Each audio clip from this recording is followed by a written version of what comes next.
नमस्ते बच्चों। आज हम हमारे हिंदी विषय के जो दूसरी इकाई का जो पहला चित्रपाठ है उस चित्रपाठ के बारे में आज हम पढ़ाई करने वाले हैं।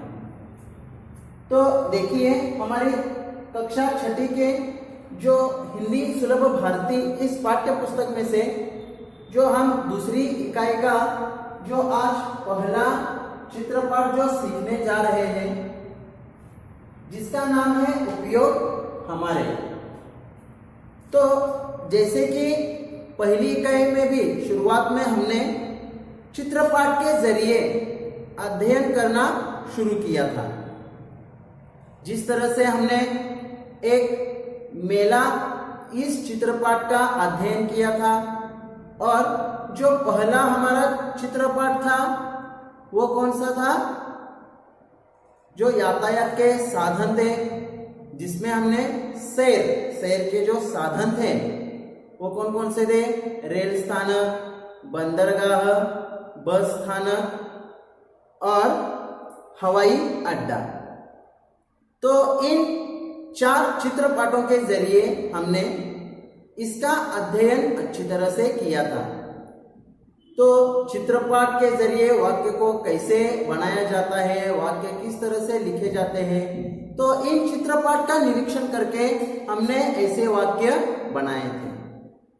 तो हमारे दूसरी इकाई में भी आज हम हमारा जो पहला चित्रपाठ है उपयोग हमारे, तो इस चित्रपाठ में भी 2 सार्वजनिक सुविधाओं के बारे में उनका चित्र दिखाकर हमें उनका अध्ययन, चित्र के जरिए हमें उनका अध्ययन करना है। तो हमारे हिंदी के पाठ्य पुस्तक में जो पन्ना नंबर 28 और पन्ना नंबर 29 पर जो 2 चित्र दिखाए गए हैं, जिसमें पहला चित्र है वो है डाकघर का, जिसे आप अंग्रेजी में पोस्ट ऑफिस कहते हैं, और जो दूसरा चित्र है वह है बैंक का। तो इन 2 चित्रों का निरीक्षण करके हमें चित्र में क्या क्या दिखाई दे रहा है इसका अच्छी तरह से निरीक्षण करके हमें अपनी कापियों में इसके वाक्य बनाने हैं और लिखने हैं। तो मैं आपको इस चित्रपाठ के जरिए इसका अच्छी तरह से निरीक्षण करके वाक्यों को किस तरह से लिखना है, किस तरह से लिखा जाता है, ये तो मैं आपको बताने ही वाला हूँ। तो अच्छी तरह से ध्यान से देखिए, अपने सामने अपनी हिंदी की किताबें खोल कर रखिए। तो पन्ना नंबर 28 और पन्ना नंबर 29 पर जो उपयोग हमारे यह चित्रपाठ जो दिखाया गया है उसमें 2 चित्र है जो सार्वजनिक सुविधाओं के बारे में इसका महत्व है। तो सार्वजनिक सुविधा यानी क्या, जो लोगों की सुविधाओं की जो व्यवस्था की जाती है, ऐसे जो कुछ माध्यम होते हैं उसे सार्वजनिक सुविधाएं कहते हैं। तो जैसे कि बच्चों, हमने पहले भाग में जो रेल स्थानक, बंदरगाह, बस स्थानक और हवाई अड्डा, इन चित्रों के जरिए जो हमने अध्ययन किया था, जो पढ़ाई की थी, तो ये भी हमारी सार्वजनिक सुविधा में ही आते हैं। तो उसी दृष्टि से आज हम हमारे डाकघर यानी पोस्ट ऑफिस और बैंक, इसका आज हम चित्र के जरिए अध्ययन करने वाले हैं। तो उससे पहले मैं आपको डाकघर और बैंक, इनमें किस तरह से कार्य शुरू होता है, इनका उपयोग किस तरह से होता है, इन्हें सार्वजनिक सुविधा क्यों कहते हैं, इसके बारे में हम थोड़ी बहुत जानकारी ले लेते हैं। ठीक है, जैसे देखिए, अभी फलक की ओर ध्यान दो छात्रों। डाकघर में देखिए, पोस्ट ऑफिस में, डाकघर में पत्रों को जमा करना, पहुंचाना आदि कार्य होता है। पहले के जमाने में ज्यादातर लोग पत्र के द्वारा एक दूसरे को संदेश भेजते थे। तो सबसे जो महत्वपूर्ण माध्यम था पहले के जमाने में वो था डाकघर, पोस्ट ऑफिस। तो इसमें लोग पत्र एक दूसरे को लिखते थे। तो इस डाकघर के जरिए पत्रों को जमा करके उन्हें उनके सही पते पर भेजा जाता था। तो डाकघर का जो मुख्य व्यक्ति, अभी हम मुख्य व्यक्ति ही कह सकते हैं क्योंकि डाकघर में जो पत्रों की लेन देन का जो व्यवहार करता था वो था डाकिया। उसे हम डाकिया मतलब पत्र को पहुंचाना, सही जगह पर पहुंचाना, सही जगह पर ला के देना, यह एक डाकिया काम करता था जिसे हम अंग्रेजी में पोस्टमैन कहते हैं। तो डाकघर के अंतर्गत पत्रों को जमा करना, पहुंचाना आदि का कार्य होता है। और भी ऐसे कुछ नई नई योजनाएं भी डाकघर में आ गई है।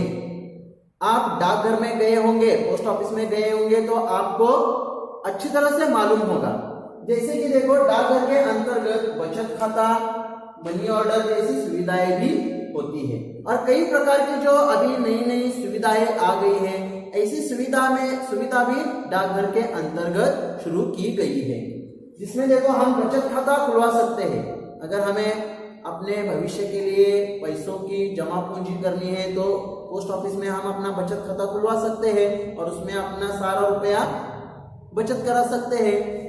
और जो मनी ऑर्डर जैसी भी सुविधा डाकघर में होती है। मनी ऑर्डर क्या, मनी यानी क्या, जिसे हम पैसा कहते हैं, और ऑर्डर यानी भेजना। अगर हम किसी को पैसा भेजना चाहते हैं तो उसकी भी व्यवस्था डाकघर के अंतर्गत की जाती है। और ऐसी कई सारी सुविधाएं हैं जो डाकघर में बनाई गई है। आप जरूर डाकघर में जाइए और वहां की जो सुविधाएं होती है उनके बारे में परिचय करवा लें। जो दूसरा महत्वपूर्ण है वो है बैंक। बैंक को आपको तो सभी को मालूम है, बैंक तो आपने देखी होगी। बैंकों के नाम कई प्रकार के होते हैं, जैसे कि बैंक ऑफ महाराष्ट्र है, बैंक ऑफ इंडिया है, स्टेट बैंक ऑफ इंडिया है, आदि जो बैंकों के नाम हैं। तो इन बैंकों में जो व्यवहार, जो कार्य होता है वो रुपयों का व्यवहार बैंकों में चलता रहता है। तो जैसे देखो, बैंक में भी विभिन्न योजनाएं होती है, वहां पे हमारा बचत खाता भी होता है, आदि जो सुविधाएं होती है वो बैंक में सब सुविधाएं होती है। तो ये बैंक और डाकघर ये भी हमारी सार्वजनिक सुविधा का एक भाग है। तो आज हम ऐसे ही दो सार्वजनिक सुविधाओं का चित्रों के द्वारा हम अध्ययन करने वाले हैं, जिसका नाम है उपयोग। हमारे में जो पहली जो सार्वजनिक सुविधा है डाकघर और बैंक, इसका हम चित्रों के जरिए अच्छी तरह से अध्ययन करने ही वाले हैं। तो डाकघर और बैंक, इस चित्रपाठ में चित्रों के द्वारा किस तरह से हम वाक्य बना सकते हैं, चित्र का निरीक्षण करके क्या क्या चित्र में दिखाया गया है यह हम अपने वाक्य में बोल सकते हैं और वैसे वाक्य हम बना सकते हैं। इनका उपयोग हमारे जीवन में किस तरह से होता है यह भी आप इस चित्रपाठ के जरिए समझ सकते हैं। तो अपनी अपनी किताबें खोलो और इस चित्रपाठ के जरिए मैं आपको चित्र दिखाकर इस चित्रपाठ में जो जो चित्र दिखाए गए हैं इनका आज हम अच्छी तरह से अध्ययन करते हैं। ठीक है, तो देखिए छात्रों, जो हमारे पाठ्य पुस्तक में दूसरी इकाई का जो पहला ही चित्रपाठ है जिसका नाम है उपयोग हमारे, तो हिंदी के पाठ्य पुस्तक में पन्ना नंबर 28 पर डाकघर का चित्र दिखाया गया है और पन्ना नंबर 29 पर बैंक का चित्र दिखाया गया है। तो चित्रों का अच्छी तरह से निरीक्षण कीजिए। चित्र देखकर हमें वाक्य किस तरह से लिखने हैं इसके बारे में आज हम अच्छी तरह से पढ़ाई करेंगे। तो सबसे पहले हम डाकघर के बारे में अच्छी तरह से जानकारी लेते हैं। देखो, चित्र का अच्छी तरह से निरीक्षण करते हो आप, तो आपको चित्र में क्या क्या दिखाई दे रहा है। देखो, जैसे कि डाकघर के जो कर्मचारी है वह अपने अपने काम में व्यस्त है और कुछ आदमी और कुछ महिलाएं अपने बच्चों के साथ डाकघर में अपने कामकाज के लिए आए हैं। डाकघर में कूड़ादान भी रखा गया है, साथ में गमला भी रखा गया है। एक बड़ी सी मेज है जिस पर पत्र रखे गए हैं और गोंद का एक डिब्बा भी रखा गया है। और जो कर्मचारी है वह कंप्यूटर पर अपना अपना काम कर रहे हैं। वहाँ पर एक घड़ी भी लगाई गई है, वहाँ पे दिनदर्शिका भी है यानी कैलेंडर भी लगाया गया है। और एक फायर एक्सटिंग्विशर भी है। इसका काम होता है कि जब कहीं आग लग जाए तब उसको बुझाने का काम फायर एक्सटिंग्विशर करता है। एक्सटिंग्विशर, फायर एक्सटिंग्विशर, तो उसको हिंदी में हम आग बुझाने वाला यंत्र कह सकते हैं। और बैंक में कुछ, डाकघर में कुछ विभाग भी बनाए गए हैं, जैसे कि बचत खाता है, मनी ऑर्डर है, रजिस्ट्री है, सूचना फलक भी लगाए गए हैं और कुछ उद्घोष भी लिखे हुए हैं। देखो, तो इस तरह से इस चित्र में अच्छी तरह से देखिए, चित्र के वाक्य हमें किस तरह से बना सकते हैं। चलो हम इसके बारे में अच्छी तरह से समझ कर लेते हैं। देखो, ध्यान से देखो, ध्यान से सुनो और चित्र का निरीक्षण करो। मैं आपको वाक्य किस तरह से बनाते हैं आपको बताता हूँ। शुरुआत में आपको इस तरह से लिखना है, इस चित्रपाट में एक डाकघर का दृश्य दिखाया गया है। डाकघर में अनेक स्त्री, पुरुष, बच्चे दिखाई दे रहे हैं। डाकघर के प्रवेश द्वार के पास एक बड़ी सी मेज रखी गई है। डाकघर में आने वाले लोग इस मेज का उपयोग लिखने के लिए करते हैं। दूसरा काउंटर जो है, देखो, मनी ऑर्डर का काउंटर है। तो मनी ऑर्डर किसे कहते हैं? जिसे हमें अगर पैसा भेजना हुआ होता है तो उसे मनी ऑर्डर कहते हैं। मनी यानी रुपया, ऑर्डर यानी भेजना। अगर हमें किसी को पैसे भेजने हैं तो उसकी जो सुविधा होती है वो मनी ऑर्डर उसे कहा जाता है। देखो, मनी ऑर्डर के जहाँ पर एक महिला कर्मचारी बैठी हुई है जो एक पुरुष को, एक आदमी को उस मनी ऑर्डर के बारे में कुछ जानकारी बता रही है। और यहाँ पर एक बचत खाता भी है।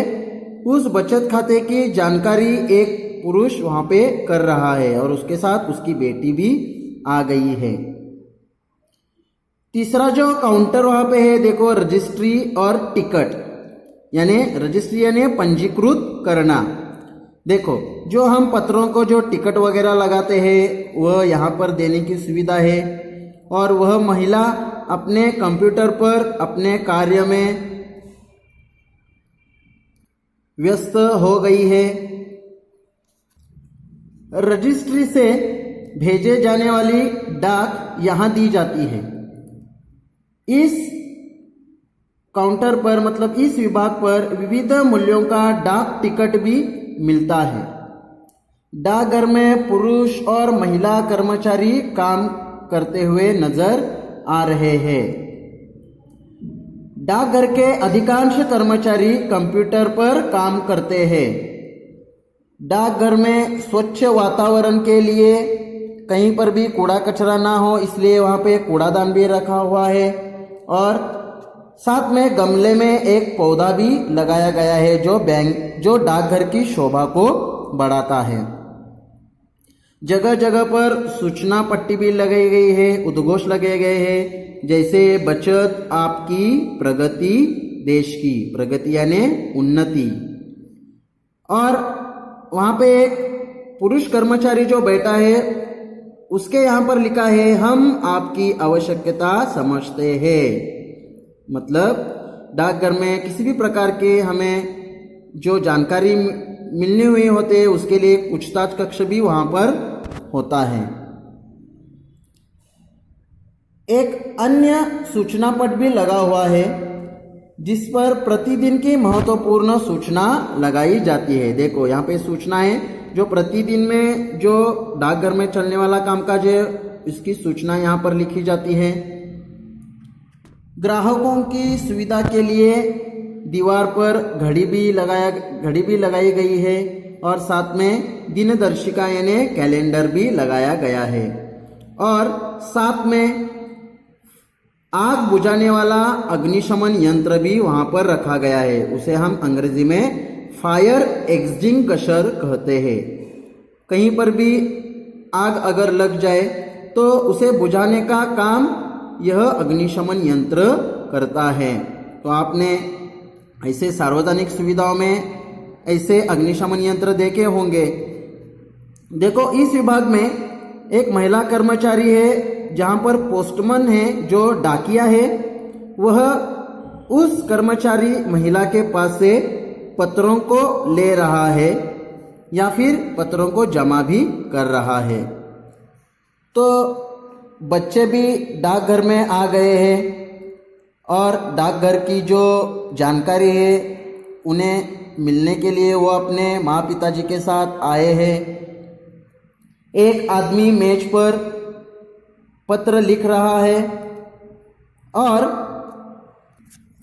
एक महिला कर्मचारी अपने कक्ष में बैठकर, अपने काउंटर पर बैठकर कामकाज कर रही है। तो इस तरह से आप डाकघर के चित्र को देखकर, उसका निरीक्षण कर अच्छी तरह से ऐसे वाक्य लिख सकते हैं। तो जो दूसरा चित्र दिखाया गया है वह है बैंक का चित्र। आप बैंक में तो गए होंगे, बैंक में भी किस तरह से व्यवहार शुरू रहता है, बैंक में कौन कौन से विभाग होते हैं, कौन कौन से काउंटर होते हैं, यह भी आपको मालूम है। जैसे देखो, यहाँ पे कैशियर का काउंटर है और बचत खाता का काउंटर है और यहाँ पर एक पूछताछ के लिए एक आदमी भी कंप्यूटर के जरिए कार्य कर रहा है और कुछ जो आदमी हैं वह अपने काम के लिए बैठे हुए हैं और वहाँ पे कुछ सूचना फलक भी लगाया गया है।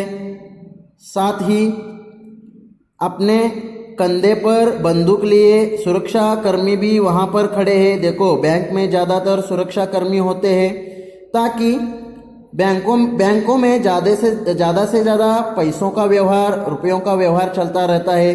कहीं पर भी विपदा ना आए, किसी पर भी संकट ना आए या चोर बैंक में ना घुसे, इसकी सुरक्षा के लिए सुरक्षा कर्मी अपने कंधों पर बंदूक लिए खड़े हुए होते हैं।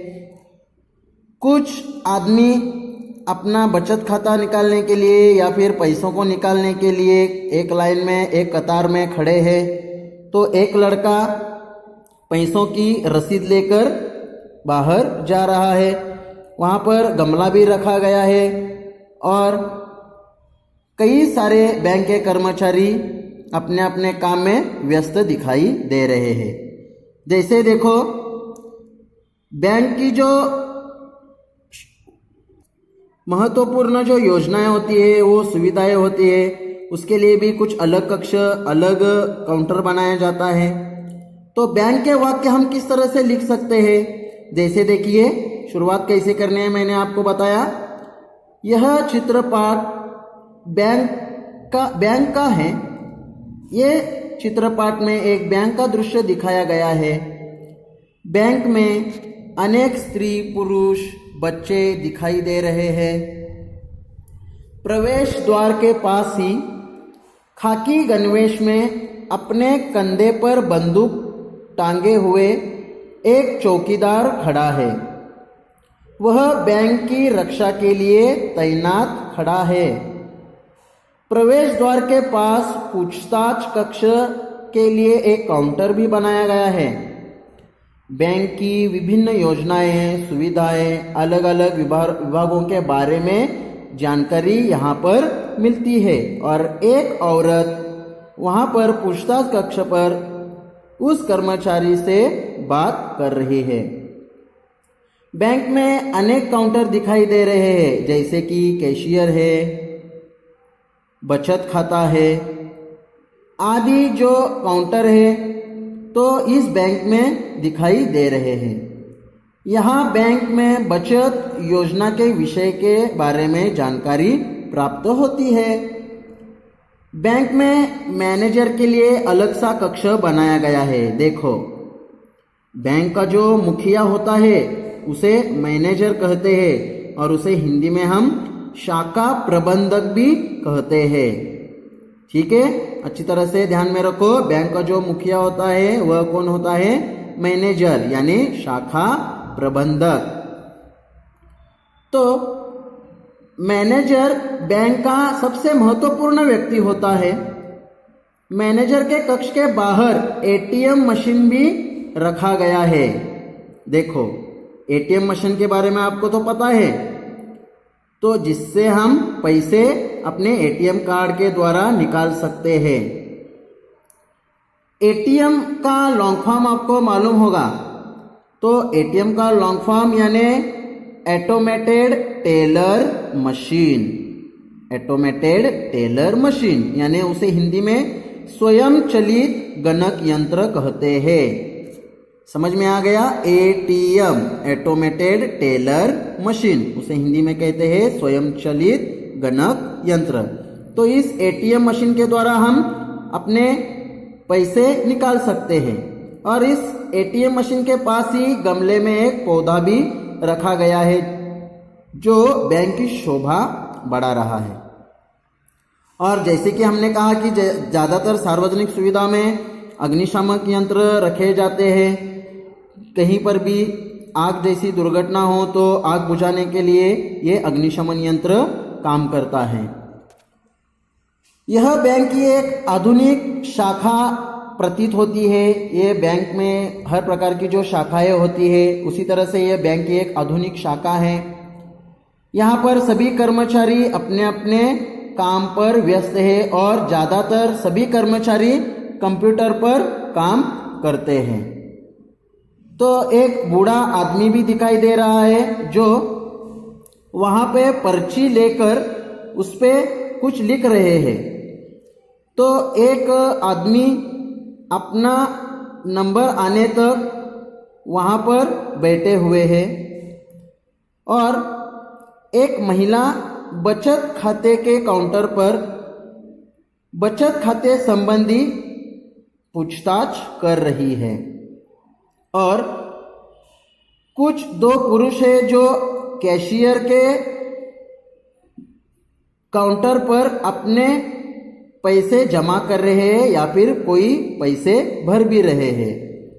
तो इस तरह से आप बैंक के चित्र को निरीक्षण करके इसके वाक्य आप लिख सकते हैं। तो अच्छी तरह से डाकघर और बैंक के चित्र का अच्छी तरह से निरीक्षण कीजिए। जिस तरह से मैंने आपको वाक्य बताए उसी तरह से आप अपने मन के वाक्य बना सकते हैं। और इन वाक्यों को आपको अपनी कॉपियों में लिखकर लेना है।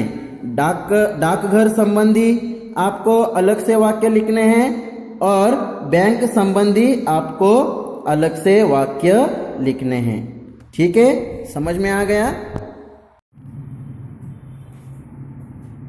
तो बच्चों, देखा आपने, मैंने चित्रपाठ के जरिए आपको डाकघर और बैंक में जो कार्य शुरू होता है, जो कार्य चलते हैं, जो बैंकों में रुपयों का जो व्यवहार चलता है वो किस तरह से चलता है, डाकघर में किस तरह से कार्य चलता है, तो ये हमने एक चित्रपाठ के जरिए अच्छे से अध्ययन किया है। जिस तरह से मैंने वाक्य किस तरह से लिखना है, वाक्य को किस तरह से बनाना है, ये वाक्यों को आपको अपनी कॉपियों में अच्छे और सुंदर अक्षरों में लिखना है। आप अपने मन के वाक्य भी इस चित्रपाठ को देखकर वाक्य बना सकते हैं और लिख सकते हैं। जैसे मैंने बताया है, इससे ज्यादा आपको और भी वाक्य अपने तरीके से लिखने के लिए आते हैं तो आप लिख सकते हैं। ठीक है, तो आप अपनी कॉपियों में इस चित्रपाठ को अच्छी तरह से देखकर, इसका निरीक्षण कर अपनी कॉपियों में इसके वाक्य लिखें। ठीक है, धन्यवाद।